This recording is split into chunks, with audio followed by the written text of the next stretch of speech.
Okay, I'm going to pick one from us before we go back into questions that people are asking, because we promised earlier on, we talk about this, about the whole plant collapse that can happen at this time of year, which is also by many herbaceous growers called melting out.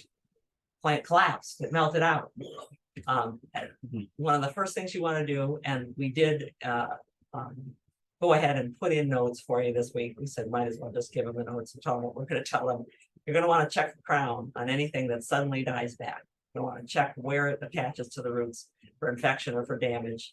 Some plants are just prone to melting out. It just happens. But all of them are vulnerable to physical damage. So Steve and I were walking around in the garden last week and looking at this area. And I said, oh, look, a calendula came up over there from seed right at the edge of the smother area. See that orange way over there? So let's go visit the calendula. Let's go see what's going on over there. And we find that we have not just that calendula, but there's another one that came up right there next to the soapwort that we're trying out. And it's all collapsed. But okay, let's take a look and see what's going on with this calendula. Let's look at the crown. So there it is, it's collapsed. And there's the crown where the stem joins the roots. See it right there? I'll look closer at it, and I was taking the picture, not Steve, and I can never center anything. See that the crown has been chewed, it has been destroyed, it's been damaged. Fungus can do that. That can happen from a fungus infection from something being planted in cold soil, but this time of year, when the soil is warm, it's unlikely that a fungus ate away that part of the plant. It's far more likely is that a cutworm, these are the larvae of a caterpillar, of a moth. So it's a caterpillar. What they do is they live in the soil and the loose soil at the surface. And at night they come up and wrap themselves around just like that. They wrap themselves around the stem and chew. Yep. Munch, munch, munch. And that physical damage, look at that mouth. That mouth has nothing to do in life at all except eat. That's what caterpillars do. So in that case, I took the calendula and I threw it out. Chances are good if you probed around in the soil right close by, you'd find that guy. If it had just happened, like it just did, scratch around in the soil, you'll find that rubbery little caterpillar and you can get rid of them. But they generally only attack small plants. Bob had sent us these pictures this week of a Japanese maple we planted last spring. So it's been through one winter, and this is its second spring, and it leafed out fine, but now it's doing this. One side, you can see the top leaves are drooping and wilting and falling off, and it's very heavy on the other side of the plant. This is a tree that he's protecting the trunk from animal damage with some hardwood cloth there, which you can see. And he asks what could happen. We always are going to check the place where the crown meets the roots when you get collapse in the middle of summer, because this is classic for the plant had the energy and the water to leaf out, but it's not communicating with its roots well. So the roots are dying back, and that's causing the tips, especially the top, in this case, one side to die back. So although you didn't send us a picture of the crown, the place on a woody plant, we call that the flare. Yep. You're looking for the flare where the roots join the trunk. In this case, what I can see when we enlarge this picture is this trunk is going straight into the ground. Bob says that he was careful with the roots and he looked for girdling roots, but I think he might have gotten fooled. We certainly have been. We have been, so nobody should ever. By the swelling where the plant was grafted.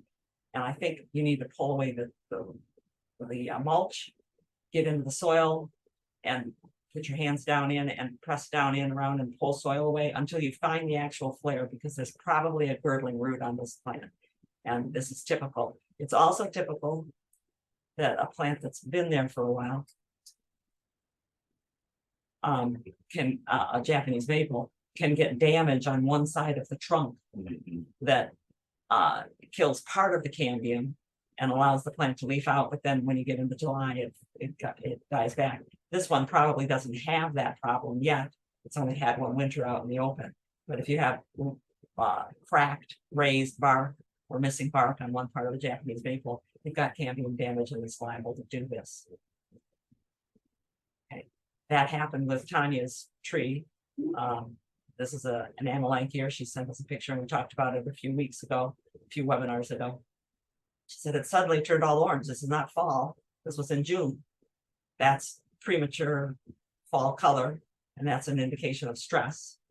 and drought stress. And as it turned out, yes, the irrigation system hadn't been turned on yet here. It was droughty. Nobody had watered it. It turned orange. We asked her what happened with that. She said, well, it dropped all the leaves, but it did leaf back out again. I hope it will be okay. We're telling her, we think it is going to be okay. Notice that it's leafed right to the tips. All the way, you don't see any dieback. Right. So plants have a reserve. Now, if it did it 3 years in a row. Right, it might not have enough starch reserve in the roots to be able to do that, but now keep that plant healthy, keep that grass back further away from the trunk. Grass is a huge competitor at the root for the plant, and you want that plant to get lots of water. But in this case, the stress was not from a girdling root, or probably not from the girdling root. It was from lack of water. Other kinds of melting out are here.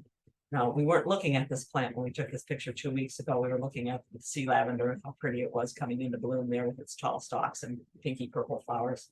But all around it is a buckwheat, an ornamental buckwheat called Canyon Creek. It's an Eriogonum. I'm probably not even saying that right. But when I looked back at it, I went, oh, look, it's starting to die out. See the center? And now it looks like this, just a week, 10 days later.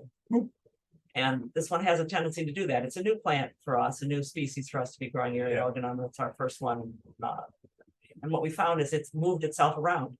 Now those outer edges that aren't dying back, that'll grow, and now next year it'll be in a slightly different place. Yeah. Now, is it always going to do that? Is it always going to do that, or is it going to find a place where it likes it? Does it like the shade and comfort of that sage? And we should have it in a little bit more shade. We're going to figure that out. But plants do. Campanulas are also very prone to melting out. Melting out happens when the fungus, aster yellows, gets into the crown of echinacea, and things start wilting and not recovering in the center of the plant, so those leaves hanging.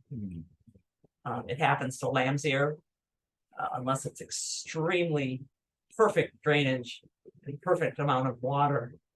They tend to melt out, where you can see the leaves are beginning to turn brown. Sometimes they'll, in a week's time, this will be gray mush. They'll grow back just fine because they're fast, but that melting out does happen. Some melting out, like on hostas. I would grab that leaf that's become discolored like that. I'd grab it by the leaf stalk and I'd tug on it.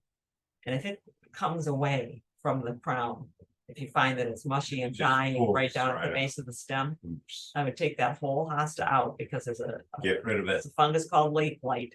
The same thing that southern blight, late blight, the same thing that caused the potato famine in Ireland, that infects the crown, and it is living in the soil. It can infect, I don't know, I think there's 150 different plant species that can get it. So for some things, you want to say, let me look up hosta melting out and see whether or not I should do something more extreme than like to not grow hostas there and destroy the plant. Don't just divide it and put it in some good piece.